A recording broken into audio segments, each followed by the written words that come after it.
Lorenzo was sick last week, meaning that I got to be sick too. I had to stay home, and I thought, well, how are we going to kill the afternoon? And we watched Pee-wee's Big Adventure. Oh my god. Yes. Is he a changed boy now?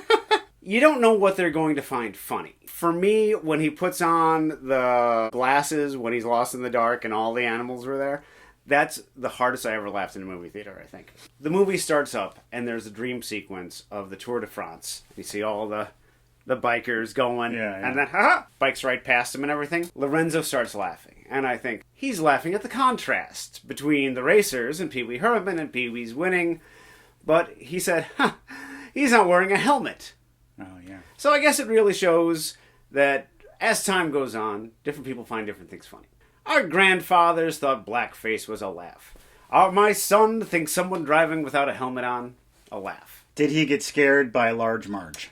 He wasn't super scared by Large Marge. When I saw Pee-wee's Big Adventure when I was a teenager, I was a bit scared by Large Marge. I've got a bunch of movies that I've never seen before. You don't know what they are. Every episode I'm going to spring one on you. It might be good, it might be bad. We'll watch it and talk about it. Welcome to the basement. See them tumbling down, pledging their love to the ground. Lonely but free I'll be found, drifting along with the tumbling tumbleweeds. Tumbling tumbleweeds. Released in 1935, Tumbling Tumbleweeds stars Gene Autry, Smiley Burnett, and Lucille Brown. It was directed by Joseph Kane and written by Ford Beatty. Gene Autry, the original singing cowboy, was crazy rich. He appeared in 93 films between 1934 and 1953. He had a long-running television series in the 50s. He was a merchandising visionary. He recorded seminal Christmas recordings like Rudolph the Red-Nosed Reindeer and Frosty the Snowman and more. And he owned the California Angels baseball team for over 40 years. Yeah, but what has he done lately? At the time of his death, adjusted for inflation, he was worth $500 million. Half a billionaire. When you're a cowhand or a gunslinger, you're out riding the range, you're forced to roll your own. But city boys like us have to settle for store-bought. Bad influence, Matt Sloan. Oh no. Candy cigarettes. Oh, this is how they get you, man. Yeah. So you pick which brand you want and I'll take the other one. It's either Stallion or Roundup, and I'm taking Stallion. All right. I can't bring these home. There, partner. Bonjour. They still taste the same. Like garbage. Tasty, tasty garbage. Why did we like these? Because we were 7 years old, and they were made out of sugar. I remember going into the store and choosing candy cigarettes. They used to have a little red tip. Oh, yeah. Yeah, you remember that? Mm-hmm. So you knew which end to start with. That's right. You don't want to burn yourself. No.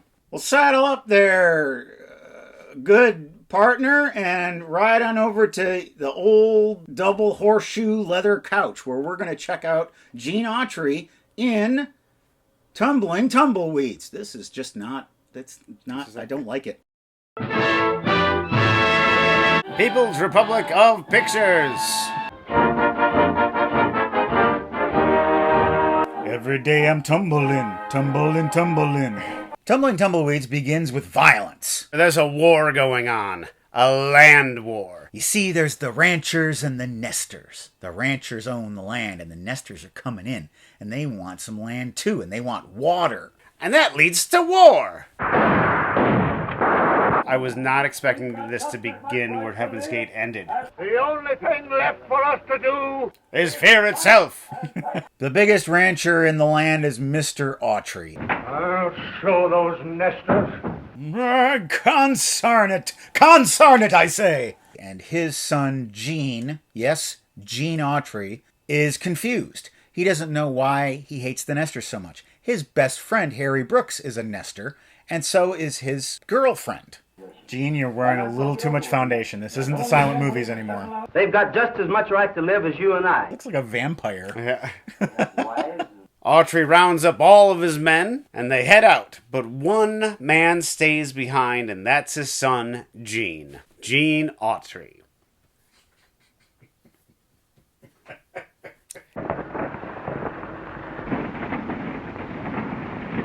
Is that our land war? Oh. Or is it that one? So many land wars to keep track of. They're riding around. They're shooting. They're fighting. This is like Heaven's Gate. It really is. In fact, I think this is better than Heaven's Gate. I was not a fan of Heaven's Gate. Dad gets shot. Luckily, Gene comes out and saves his dad from being exploded. Later on, his dad is convalescing. We licked him, didn't we, Mac? Yep, and now we've all got the cholera. He tells Gene that he's very disappointed in him and he can't have a son that is sympathetic to these nesters. So get out, Gene! 5 years later. That title screen inspired David Bowie to write the song 5 Years. What if it was 5 years later and it just showed like a skeleton with a guitar next to a horse just grazing on the grass? Gene Autry picked clean. Gene Autry is traveling around with Dr. Parker's medicine show. He sells all kinds of elixirs to cure the ailments of the land. See them tumbling down. I want to tell you about a fellow named the Dude. They arrive in Gene's hometown of Gunstock. They stop at this old abandoned cabin. We're just going to live here. We're just going to take this house. What a dump. But look yonder on the fireplace.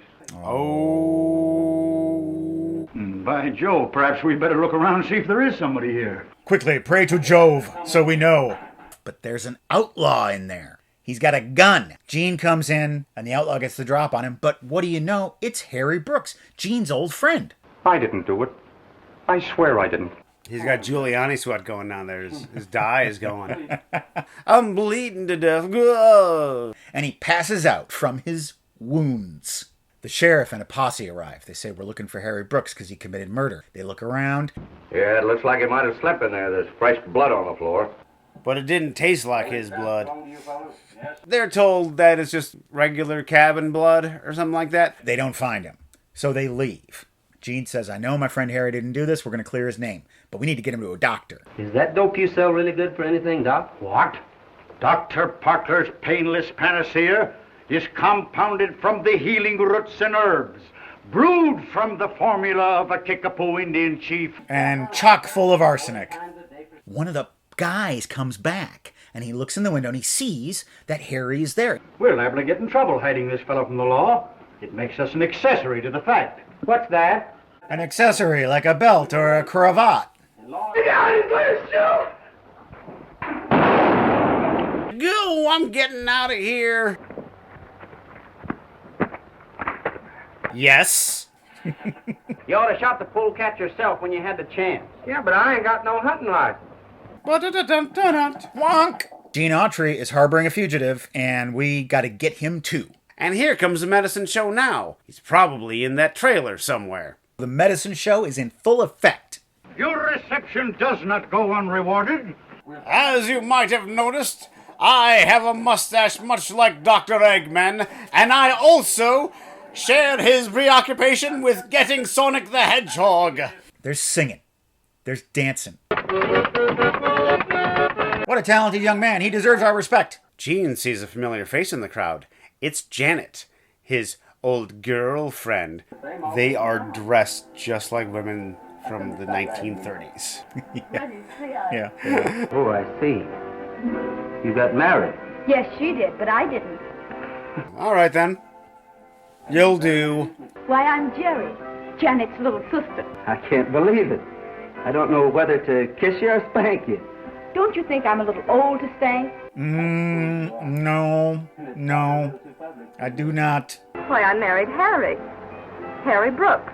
And now I'm our Miss Brooks. Well, the good news is you're going to be a widower soon. Harry's in trouble, and they're going to help him. Dr. Parker plays a record. Look, this is a hit record from Gene Autry, recording star. Gene finds out that his father is dead. I wrote a song about a man that you all know. I made a record of it, hoping he might hear it sometime. This is taking place in 1935. What? It has to be, because the recording industry wasn't this in the 1800s. Maybe they went to San Francisco, found someone with a machine. It's very confusing. There's some hecklers in the crowd. Hey, we ain't got no use for lavender cowboys in this town. Oh, Lavender Cowboys. oh, wow. There's a fight right there in the town square. Come on, get him with the fists. Don't you know that your father was murdered by Harry Brooks? Oh, Gene is shocked. His friend Harry didn't tell him this. Gene goes to the wagon to get him, but he's gone. He couldn't have got out alone. Someone helped him. I was gonna punch him right in his gun wounds. Janet must have come and taken him away. What's Gene gonna do? Gene rides off to their house. He's hopping mad. Where's Harry? This guy shows up. Harry didn't murder your dad. It was someone else. 2 outfits wanted Harry's water rights. Your father was willing to buy them, but the other outfit wanted to take them by force. Check out this area outside the house. Where someone had been camped out for around 1 hour the night before. A couple of men spent an hour or so around here waiting. An hour or so. What type of tracker can be like, yeah, this is an hour's worth of sitting around. And they find some cigarettes. Red Top brand. If they find someone who smokes Red Top, they might find the murderer. Gene! One of them fellers lost a spur. And there's nary a jingle or a jangle around it. Craven is the other man who was after our water rights. Craven? Nemesis of Spider-Man? Craven the Hunter. I found out a lot of things, Mr. Craven. Things about myself and my sexuality. Things that are really personal, but I just really need to share them with somebody. Gene finds out that Mr. Craven is the one who killed his dad. Mr. Craven is a rival land baron, and he smokes those cigarettes. Proof! Let's go see if they have got Brooks. We'll do more than that. But we'll do it after dark. Autry, After Dark. Nights underneath the prairie moon. The tumbleweeds are still tumbling. Can you hear? And all Gene is doing is he's sitting there and playing his guitar and singing. With a tumbling tumbleweed. I bet they're going to trick him with the record. I'll keep rolling along. Yes! Yeah. He tricked him with a phonograph record of his own voice. This was just a broom the entire time. You going to take him into the sheriff tonight, Gene? I thought you were the sheriff. Craven's our man. We got to go get him. But first, we have to make these bad men dance. It's the same old tune, but it still sounds fine. Rock and roll! There's a telephone, too. I thought you'd be glad to know about it. This is 1935. No, I'm thinking it's like 1898. There was no recording industry in 1898. There were no land wars in 1935. This is why I'm confused. I was thinking the movie was almost over, but more movies happening. Craven chases down Dr. Parker's wagon, and there's a big old shootout. Fighting and fisticuffs. Oh, Yakima-Canute, do it! Yes! That was a quality iris. So where is Harry Brooks? And surely he's dead by now, because he was near death at the beginning of the movie. In the only place he'd be safe from your gang. Craven framed Brooks for murdering the father. All the proof is there, trust me. Just don't think about it. Craven is taken off to jail. Now let's leave and let Harry enjoy his conjugal visit. And Gene Autry is taken off to marriage to the other lady. That a new world's born at dawn. You all will do just fine. Now that Janet ain't mine. You've got the kind of looks that remind me of Mrs. Brooks. Tumbling Tumbleweeds. They've tumbled. We watched them tumble.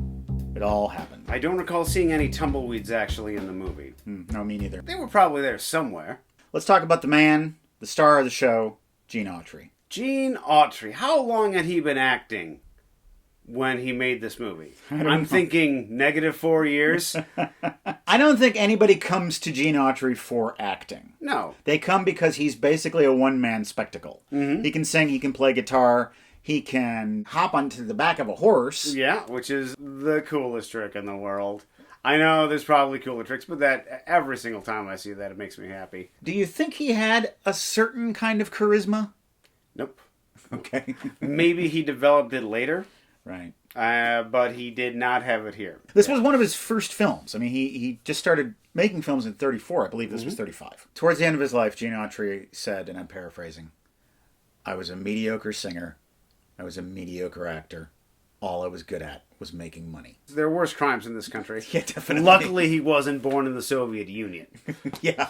This was a musical. But one of those musicals where, like, all the singing is kind of in plot. Not all of it. Not all of it? When the Madison show arrives in town, that is a production number. Yeah, but it's a production number that they have done. No. The townsfolk were participating in it. Let him tell you nature's way. You put a healthy color in those pale white cheeks. I must have zoned out for that moment of the movie.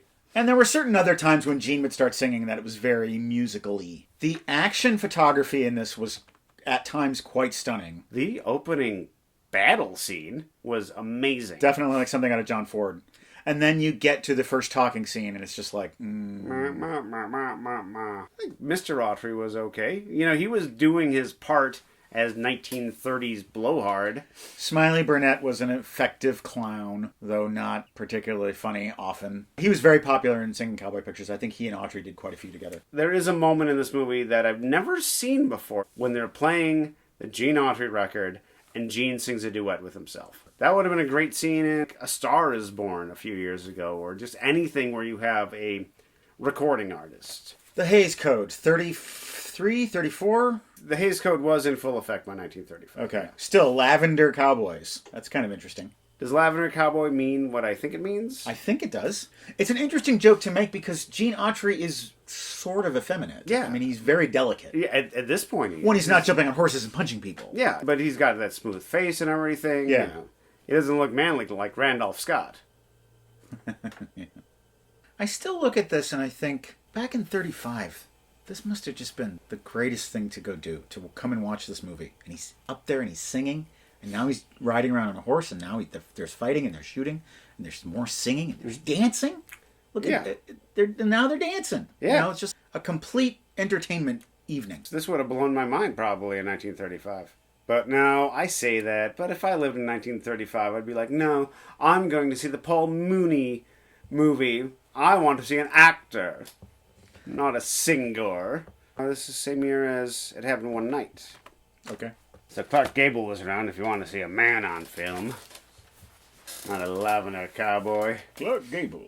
You kind of talk like this. It's me, Clark Gable. Boo, boo, boo. I'm Clark Gable. Tumbling Tumbleweeds is concluded, and now it's time to tumble on over to Seen It. Seen It! Our theme for Seen It tonight, we're going to get a little jump on the scary month of October and do a little Seen It Reddit, Stephen King. As you know, I went on a tear a few years ago, and I read all the Stephen King books, and I saw most of the movies. So if there is a Stephen King movie, you've read it. Jake Kyler Kaufman writes, Dr. Sleep. Came away thinking it perfectly captures the feeling I got from reading Stephen King as a kid. Not seen it. I have seen it, and I have read it. Dr. Sleep is a sequel to The Shining. I think Dr. Sleep is better than The Shining. The book? The book. Huh. And it's also very interesting because, as we know, the novel and the Stanley Kubrick film are very different. Mm-hmm.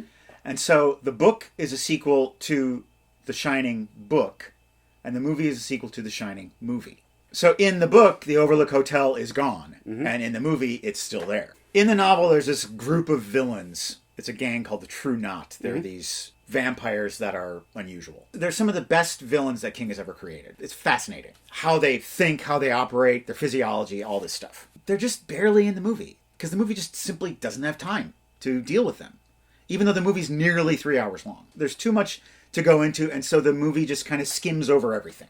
Which is often a problem when a movie adapts a novel. Yes. I love The Shining. Maybe I'll get around to it. I really like The Shining, I just didn't like the bushes. Yeah, the bushes are silly. Yeah.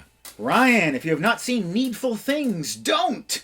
It is so bad in an edited for and shot for TV way. Seen it and read it. Hey, Ryan, I'll make you happy. I haven't seen it, and I probably won't.